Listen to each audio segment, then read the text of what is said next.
Jack, this is John. I'm on the range, ready to go out on the road with my instructor, and I just been informed that I'll be testing in 3 days. My test was set up, even though I talked to you and told you that I wasn't proficient in all the skills. What's that? You have to test me because this class is ending and you have to get the next 25, 30 more students on the range. But look, let's go. I want to go over what I talked to you about. I told you you have about 25 students on the range, 2 instructors, some days only 1 instructor on the range. And yes, I did get a little bit of extra practice time with Joe out there on the range the other day, and that ended. Only lasts for a day or two. But I have come every day. I have shown up on time and left on time. And half the time, your range is closing up at least 45 minutes before closing time.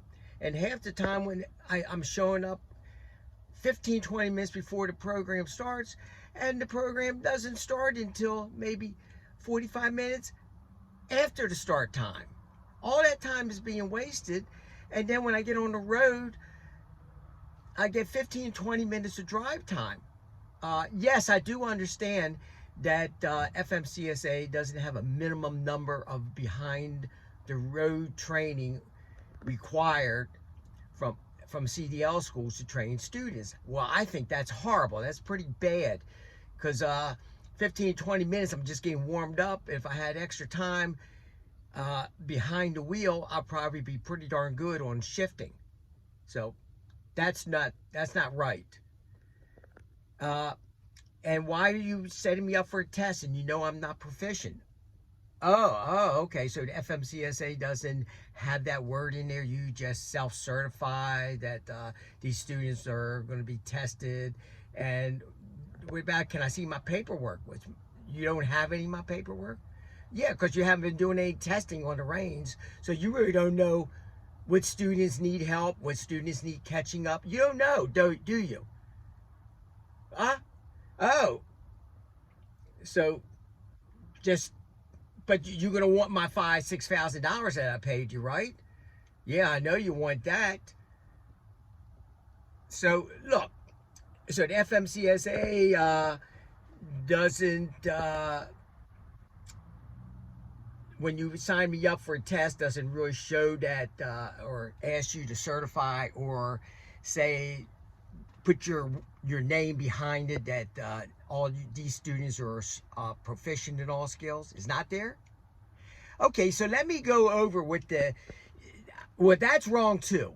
FMCSA, when you go around here and sign me up for testing, you should put beside my name and your name should be on there that I am proficient in all skills, which would not be true.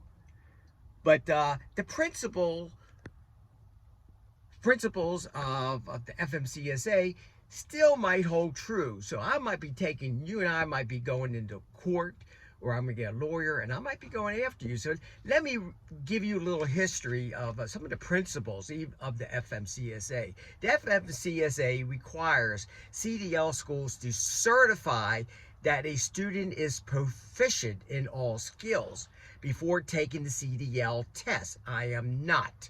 And that was February 7, 2022. The FMCSA says CDL schools must evaluate each student's proficiencies in all required skills. You don't know what I can do. You don't know what the 3 or 4 other students are having difficulties in because you don't evaluate any of your students.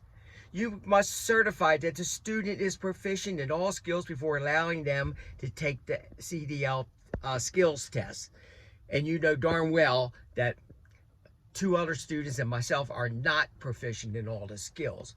CDL schools must maintain records of each student's training and certified documentations of their proficiencies in all skills, which you just told me you don't have any records because you don't test us on the range and you don't do follow-up tests and you have no idea who needs help. The FMCSA regulations require CDL schools to ensure that The students demonstrate proficiencies and in all required skills, vehicle inspections, range skills, and the public road driving. So I can't get proficient in my driving and my shifting because I'm not getting, like you say, the FMCSA doesn't have a minimum number of hours required from CDL schools that I'm going to get trained on a public road. So you can get away with 5 hours or 4 hours, where some states in California will mandate from state law that students must have 10 hours, no less. So I am going to go around there. I'm going to fight this. I'm just not going to roll over and have you test me, because I know you already told me if I will fail 2 times, I will have to pay extra money, or I'll have to rent a tractor and pay extra for my retraining, or even extra training that may be required. So you'll not only get my $6,000, you probably pop out a couple more $1,000 out of me. I think this is wrong, and I think I'm going to fight it, and I'm not going to take this line down.